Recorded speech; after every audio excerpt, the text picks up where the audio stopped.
So before we start the video, I'd like to ask you guys to please consider subscribing to the channel and liking the video, as it helps the channel grow. So, let's get into it. Alright, so boxing season is cooling down a little bit. We haven't had that many big fights or big fights in the public eye recently. They're coming up, but for now we're kind of dry on big name fights in the world of boxing, so I figured I'd do something special for this video. I'm going to rank my pound for pound, top 10 pound for pound fighters. Now, of course, this will all be a subject of opinion. This is not, saying my word is absolute or anything like that, but this is all just my opinion on how I rank these fighters. We're going to go in the order of 10 to 1, so I'll start at 10 and I'll end at 1. So without further ado, let's get into it. What's up, guys? KT here, back at it with another video. Today, we're talking boxing. I figured I'd do this, I've never done a pound for pound list, or at least I've never publicized a pound for pound list, but I'm going to do it now just because there really isn't much else to do, and there hasn't been much boxing going on, at least, the big name fights like that. So it would be a perfect time to start ranking some of these fighters in the top 10. So let's get right into it. At number 10, you gotta start off your list with Canelo Alvarez. Canelo Alvarez, obviously one of the best fighters in the world. I'll be honest, I'm not the biggest Canelo fan. I've never been the biggest Canelo fan, but I'd be a fool to deny his talent. Now, despite what I think about, those big fights that he may have missed out on in the, the super middleweights and the junior in the middleweight division with Jermall Charlo and David Benavidez and all those guys. Despite that, you can't really deny his exceptional talent. He's one of the best fighters of our generation. Not the best, but one of the best fighters of our generation. And you know what? The loss to Dimitri Bivol was so surprising, and it was unexpected because Dimitri Bivol was not really heard of until, well, I wouldn't say he wasn't heard of, but he was really under the radar before he fought Canelo Alvarez. So I would have to dock him for that getting outclassed by Dimitri Bivol, but to not put him on the pound for pound list altogether would be a crime.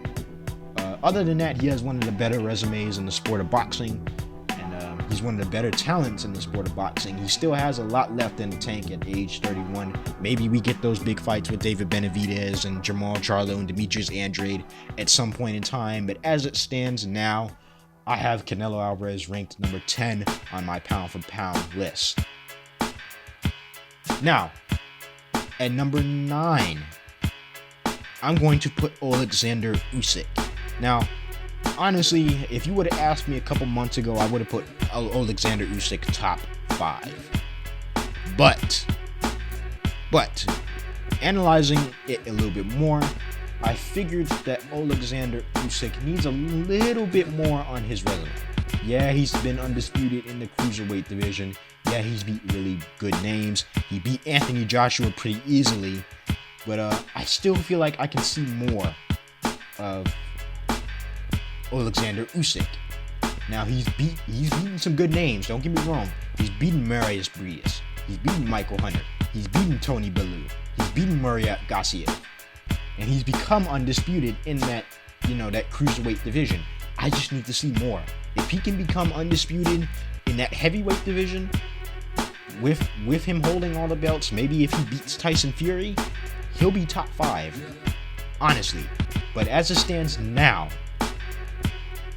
I have him number 9 on the list. Now, beating Anthony Joshua was a big thing, but I don't think it was big enough to put him in the top 5. So for that reason, I'll put him at number 9. He has his rematch coming up with Anthony Joshua in September, I think. So I'll be looking out for that.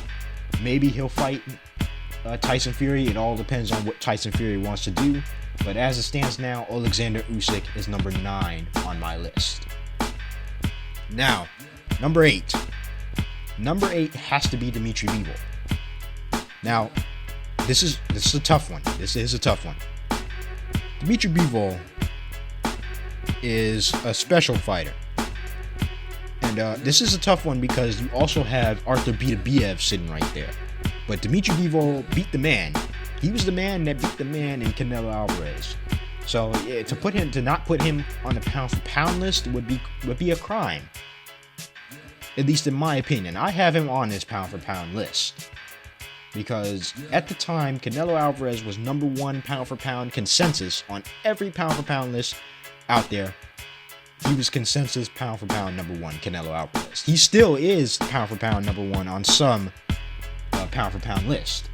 But Dimitri Bivol beat the man. So I'm not saying he's top 5 yet, but he deserves to be on this pound for pound list. He outclassed Canelo Alvarez. He's beaten everybody they put in front of him. He's beaten Joe Smith Jr. He's beaten Jean Pascal. And he's one of the best fighters in that light heavyweight division. The only reason he's not higher is because there's so much stuff going on in the world of boxing, and I just feel like there's still room for improvement for Dimitri Bivol. There's still bigger fights out there for Dimitri Bivol. I think he has a fight coming up with Joshua Buatsi. I don't quote me on that. If not, he'll probably get the showdown with Arthur Beterbiev. But as it stands now, number 8 has to be Dimitri Bivol, in my opinion.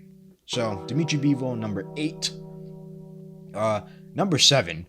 Boy, I'll tell you, Naoya Inoue, the monster, has to be on your pound for pound list. At number 7, Naoya Inoue is probably at least one of the most talented fighters on this list. Now, the monster, as they call him, is unbelievable. He just completely outclassed Nonito Donaire in his last fight. He's beaten everybody they put in front of him in stunning fashion. He has power, he has speed, he has boxing IQ, he has all the technicals down. Naoya Inoue is special. I can say that for a fact, and he's a monster. He literally is a monster. The only reason I don't have him higher is because, like I said, I need to see more. I need to see him fight in the States more. I need to see him become undisputed. I need to see him, collect all these belts in that bantamweight division. Maybe he'll fight Stephen Fulton when he moves up. Naoya Inoue, some people already have him top 3 pound for pound, top 5 pound for pound. But I'm going to put him at number 7 because, again, level of competition has been suspect at times, other than Nonito Donaire and Jason Maloney. You can argue that the competition hasn't been up to par with his skill set, but to not put him on a pound for pound list would be crime, of course. In my opinion, he's the only fighter I know that has that rare combination of speed and power and just overall nastiness. So, and it's you don't get many little guys like that on a pound for pound list. So when you get one, you got to put him on there. So at number 7, I have Naoya Inoue.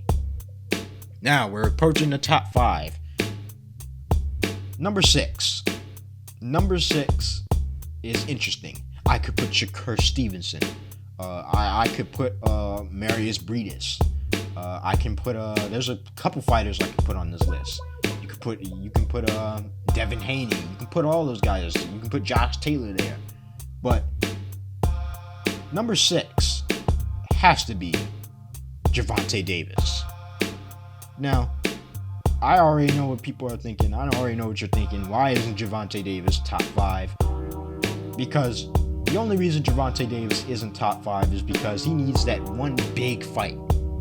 He needs that one big fight where he can make a name for himself. He already has a big name. He's already a household name.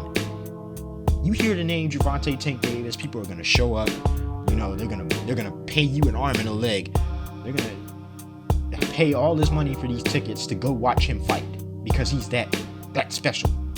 Again, one of those guys that have that rare combination of speed, power, boxing IQ, athleticism, mental fortitude, and he's a southpaw. And the thing is, there's so much room for improvement for Gervonta Davis.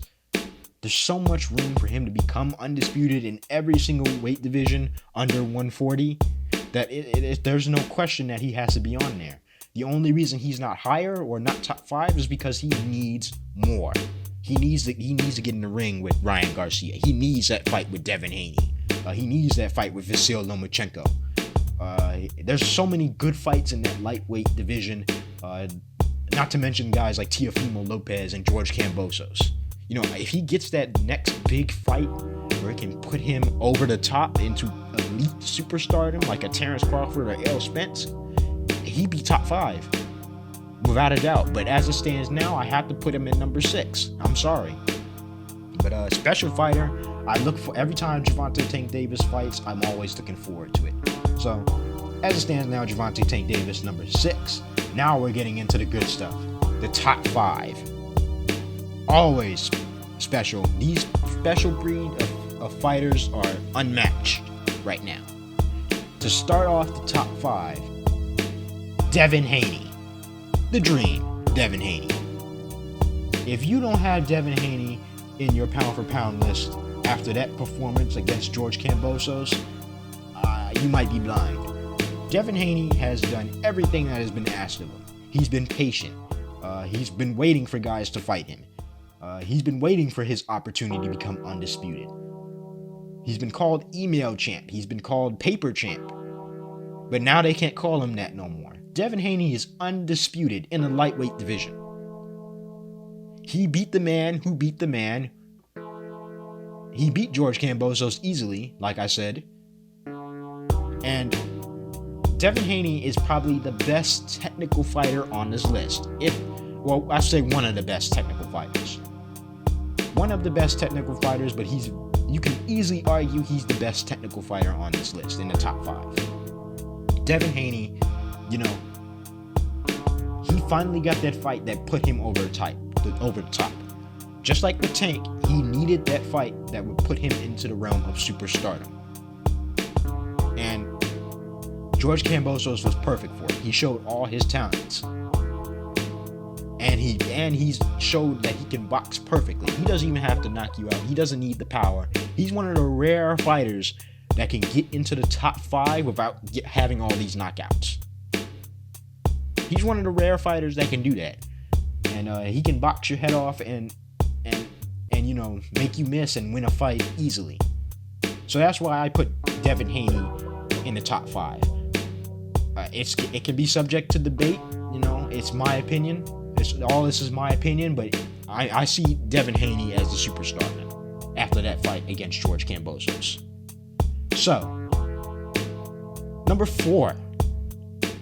Number 4 has to be Jermell Charlo. Now, I've been critical of the Charlos. I used to be a big fan of the Charlos for a while. I've always been critical of the Charlos as well, especially as of recently.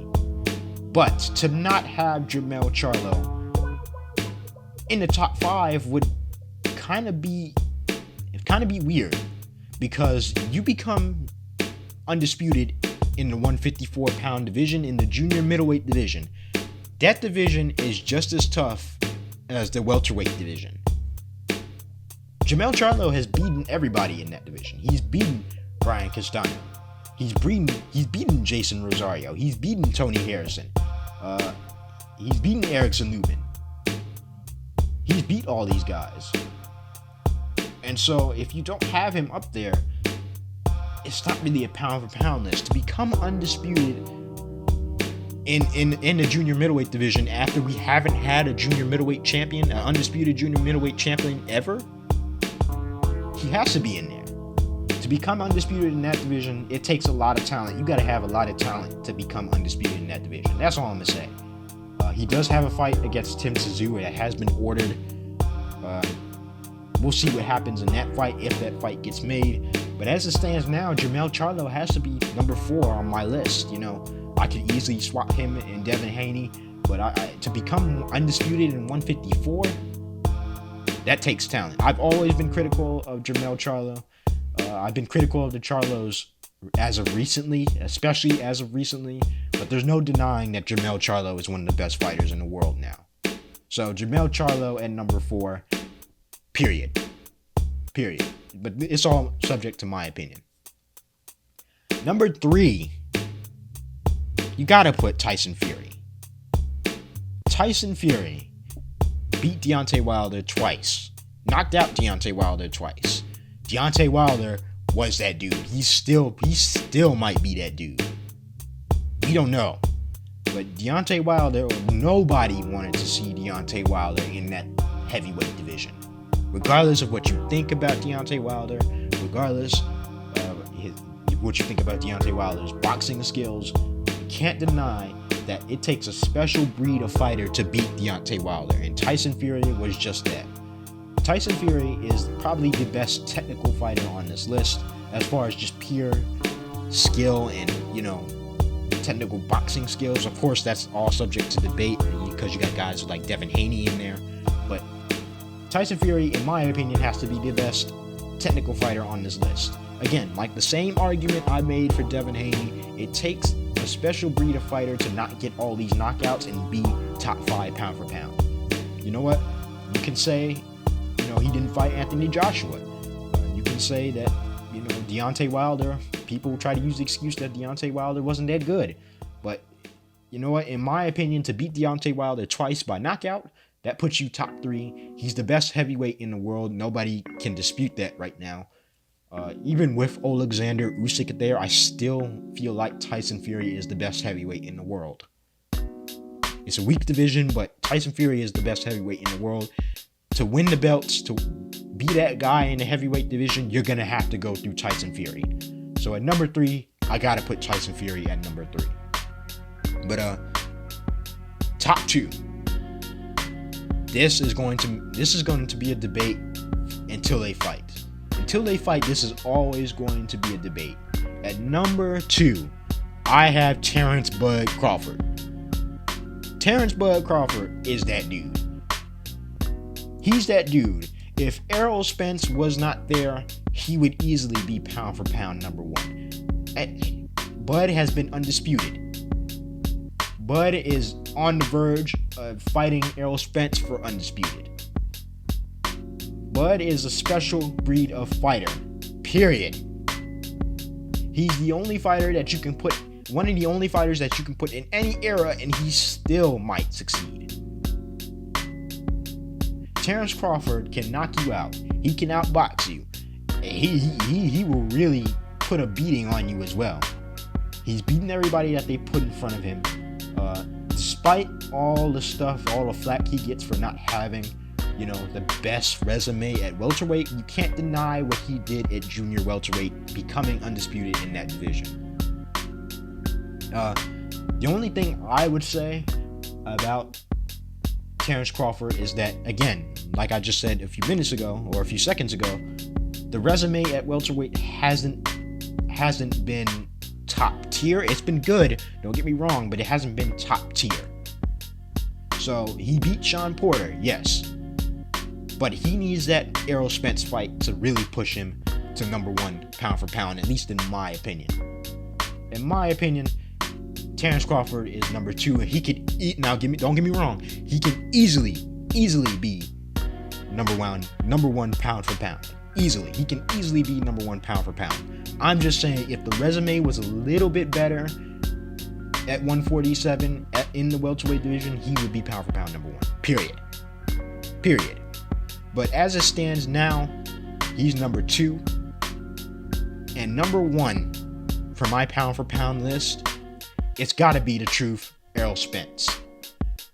Errol Spence is on a mission. Errol Spence has beat everybody that's been put in front of him. He's beaten your Dennis Ugas. He's beaten Danny Garcia. He's beaten Sean Porter. He's beaten Mikey Garcia. He has all these good names on his resume in the welterweight division that it's kind of hard not to put him number 1 pound for pound. I'm not saying he's better than Terence Crawford. I'm not saying he's going to beat Terence Crawford easily.